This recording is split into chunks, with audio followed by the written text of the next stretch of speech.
അങ്ങനെ നമ്മൾ തിരാനയിൽ ഒരു ദിവസം കഴിഞ്ഞിരിക്കുന്നു. ഇനി നമുക്ക് തിരാനയിൽ നിന്ന് സെറാൻഡയിലേക്ക് പോകണം. തിരാനയിൽ നിന്ന് സെറാൻഡയിലേക്ക് 4.5 മണിക്കൂറാണ് ബസ് ജേർണി ഉള്ളത്. അതുകൊണ്ട് തന്നെ ഞങ്ങൾ രാവിലെ 7 മണിയായപ്പോൾ വീട്ടിൽ നിന്ന് ഇറങ്ങി. ഇത്രയും യാത്ര ബസ്സിലായതുകൊണ്ട് ഞങ്ങൾക്ക് കഴിക്കാൻ ഭക്ഷണമൊന്നും കിട്ടില്ലെന്ന് ഉറപ്പായിരുന്നു. അതുകൊണ്ട് തന്നെ കുറച്ച് ഭക്ഷണം വാങ്ങിച്ച് കൈ വെക്കാനാണ് ഞങ്ങൾ ആദ്യം തീരുമാനിച്ചത്.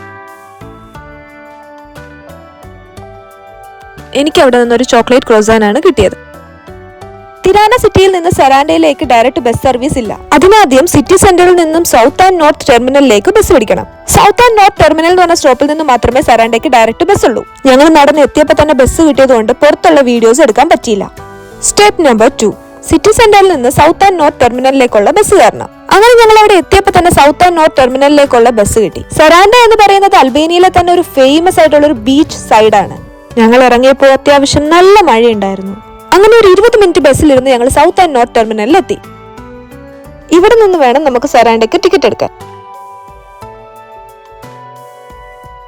തിരാനയിൽ നിന്ന് സെറാൻഡയിലേക്ക് ഞങ്ങൾക്ക് 1300 ലേക്കാണ് ചാർജ് ആയത്. തിരാനയിലെ കാഴ്ചകൾ ഇവിടെ തീരുന്നില്ല. പക്ഷെ തൽക്കാലത്തേക്ക് തിരാനയോട് ബൈ ബൈ പറഞ്ഞ് നമുക്ക് സെറാൻഡയിലേക്ക് പോവാം.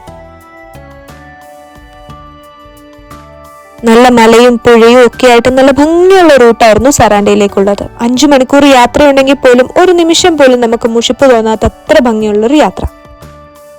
ഇടയ്ക്കൊന്ന് വണ്ടി നിർത്തി ഒരു കാപ്പിയൊക്കെ കുടിച്ച് വീണ്ടും യാത്ര തുടങ്ങി.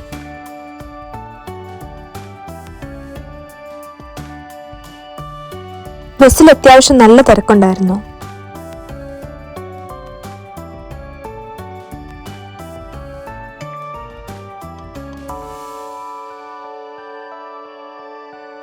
അങ്ങനെ ഫൈനലി ഞങ്ങൾ സെറാൻഡയിൽ എത്തി.